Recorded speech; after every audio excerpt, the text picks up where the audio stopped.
daybed in my living room on a too warm day a couple weeks ago. To my right, I can see my partner Claire, hunched over her laptop on my couch, sorting through red tape related to her small business. Our next scheduled date night isn't until Tuesday, but we both have things to get done over the weekend and are taking turns keeping each other on task and accountable while looking up for the occasional kiss. When I think I can get away with it, I tab to my messenger window, exchanging flirtations and spurts with lovers in other states, some of whom I know Claire is probably flirting with at the same time. We turn our phones to each other every so often to feign indignance at someone else's selfies. How dare they be so adorable? To my left, at the other end of the daybed, our feet lightly touching, which is the hot day equivalent of a full-body cuddle, my other partner, Mari, is reading a book, having just returned from thrifting for a Pride outfit, and is waiting for her best friend to get off work so they can get dinner.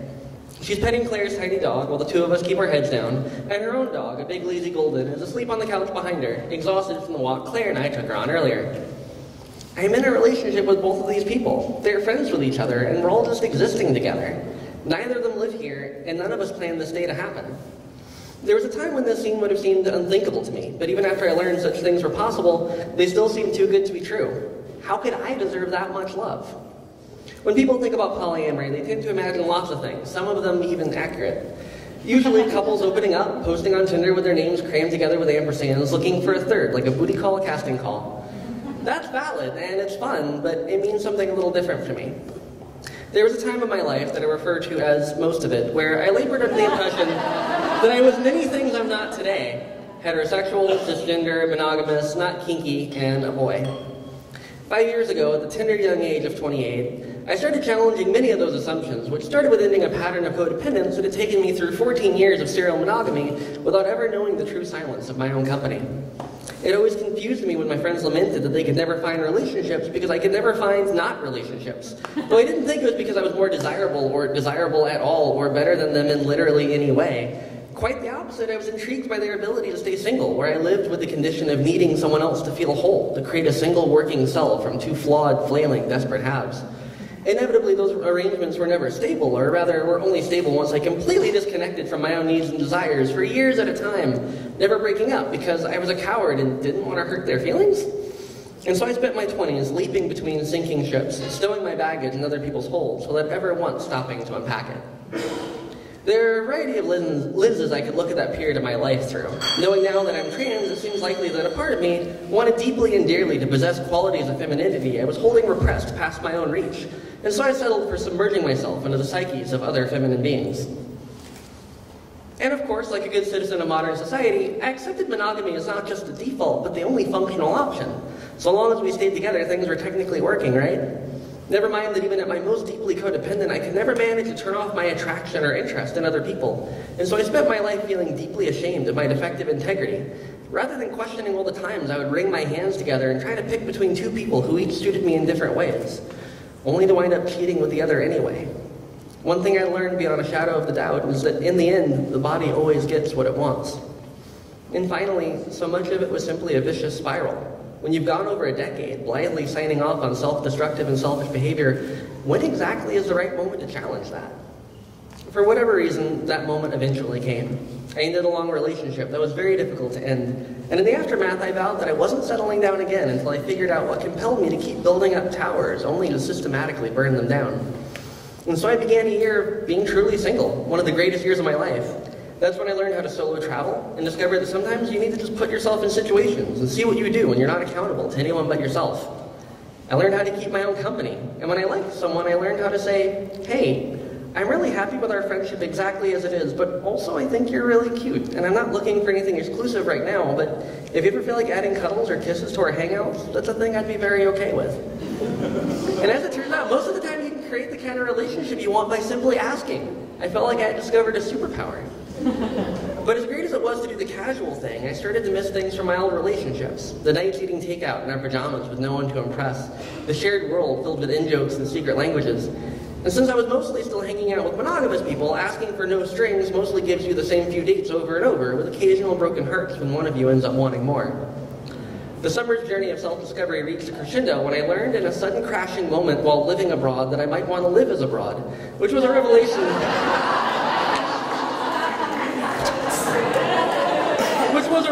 I had no time at all to process before I suddenly fell for someone who responded to my friends with benefits elevator pitch with the fact that she couldn't be exclusive either because she was polyamorous.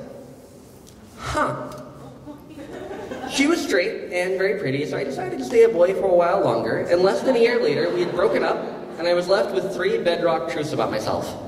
One was that trying intentionally to be a boy was very difficult for me, and I probably shouldn't do that anymore. I started hormones a few months later. 2, that polyamory was by far the best model I had found for describing how I preferred to relate to other people. Suddenly I was able to flip the script, and my weakness of being unable to love unable to only love one person became a great strength of being able to love many people. And 3, that I may have been very ill-suited for monogamy, but it was codependence that was making me miserable. I needed relationships where everyone showed up as whole selves already, not trying to make something complete, but something better, like a relationship Voltron or a Megazord, or like a community. My year of being single and my forays into polyamory had given me the tools to help turn a struggling, unrequited romance with Jenny, my quietly badass best friend since college, into a beautiful custom partnership that we work on every day. Shortly after I decided that I highly valued independence in my partners, I met Mari, a queer, disabled Jewish activist whose cynicism is matched only by her optimism and her need for personal space. I celebrated 3-year anniversaries with both of them this summer. My partner Kara uses they-them pronouns and is also Jewish, and they won me over the night I met them in their resplendent purple wig at a burner Halloween party several years ago. They're a queer theater historian, and when we started talking, I knew they needed to meet Mari as soon as possible. The two quickly became friends and immediately started collecting all the other queer Jewish folks in the growing polyamory scene, which Kara and I have been co-hosting a monthly cocktail social for 2 years. I knew Kara had a lot of long-distance partners, one of whom was from Chicago and who visited Kara every year. The first time I met Lexi, she was just my partner's partner, the shy-seeming trans girl with curly blue hair in the corner of a crowded queer Hanukkah party. But something clicked, and soon I knew her as my soft, clever composer girl, and she started flying out to visit me and Kara every year. My partner Claire is a pillar of the local trans community, and probably also a literal ray of sunshine, and we were friends for years before one of us finally felt ready to make a move. I won't tell you which one, it was her. She took to polyamory incredibly well, which is probably why she's dating half the people I am and friends with the rest. These days, Lexi flies out to visit me, Kara, and Claire every year. When Lexi and I first started talking, she showed me her relationship diagram and the group of people connected by it that's sometimes known as a polycule. And yes, Avita kind of looks like the L word.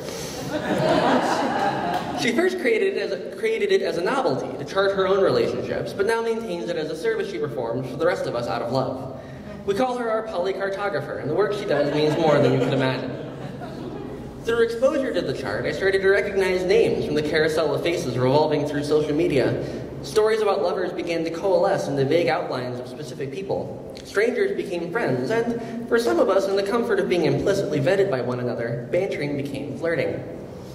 Before long, what we had started to resemble Netflix, but for people. Because you rated Lexi highly, may we suggest Lexi's partners? Other queers you may enjoy. Relationships featuring a strong woman lead.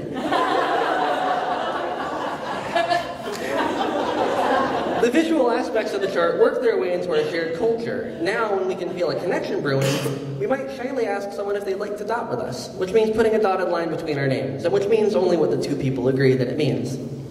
Within a few days of informing Lexi, an updated version will appear in the Facebook chat we receive chart updates in, and a shower of heart emojis and surprise reacts will inevitably follow from those assembled, depending on whether or not they saw it coming. Negotiating the shift to a solid line is a little more serious conversation and is celebrated commensurately. There was something truly magical for me about finally finding a group of people who were living polyamory in ways I just hardly imagined, but which fit like a second skin.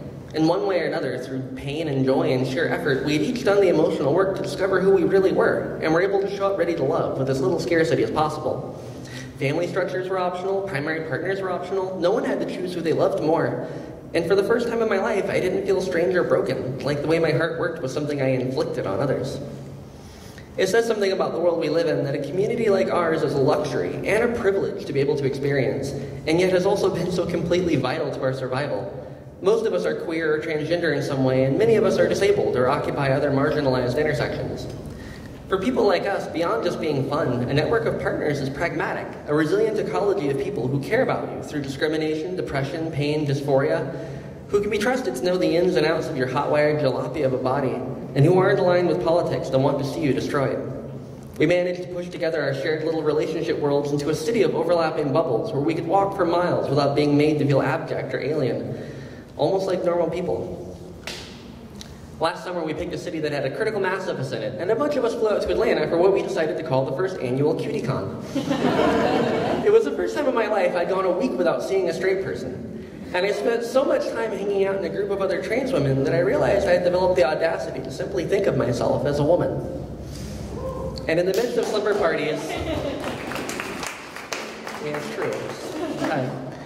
And in the midst of slumber parties filled with raucous laughter and flirtation on all sides, I once again found myself asking, how in the world could I deserve so much love? I imagine that some people could look at this and be thinking, I could never do that. First off, valid. It's a lot of fucking work. And inevitably, some people are wired for monogamy the way I feel wired for non-monogamy. But when I tell the truth that by and large we stay fairly drama-free, it sounds like I'm lying or claiming that we're mutants. For the most part, it just comes down to doing the work. Jealousy, for example, isn't a single emotion. It's a container emotion. And what it usually contains is fear. Of inadequacy, of abandonment, of being alone. And those are all very real concerns, but they're not unmanageable. And as you start to get better at developing boundaries, communicating your feelings, enjoying your own company, and finding people you can trust, that box slowly starts to empty. In the past, I've described engaging mindfully with polyamory as a master's program in working on your own shit. And I think it still fits. There's something very interesting about practices which involve intentionally choosing a degree of discomfort. Non-monogamy definitely fits that description, as does kink, though that's a subject for another time. The visceral human urge to avoid pain becomes less useful, and our assessments of our safety necessarily become more nuanced. The question becomes less a matter of, does this hurt, and more, is this hurt that I signed up for? Is this hurt that has been fairly communicated? Is this hurt that will help me grow? And it turns out those are very different questions from, do I find this painful? For some reason, I still get really jealous when one of my partners starts dating someone new, but I've learned to recognize it as just an invitation. You have one new message from your subconscious. Subject line, Would you like to read it? Oh, it says that this new person is better than me in every way, and this is the moment she'll finally realize I'm worthless. Cool, okay, where's that coming from? Well, she looks like someone who did that to you once. Gotcha. All right, is there literally any other evidence to support this conclusion? No. Great, moving forward. This isn't to say that there aren't real concerns. Love may not have limits, but time, money, and energy most certainly do. Our relationships are successful not because we've tapped into some sort of volcanic fuel source, but because we've gotten really good at checking in with ourselves and each other, and sometimes reaching some difficult compromises. When you're with people who can mostly handle their shit, the problems become uniquely polyamorous.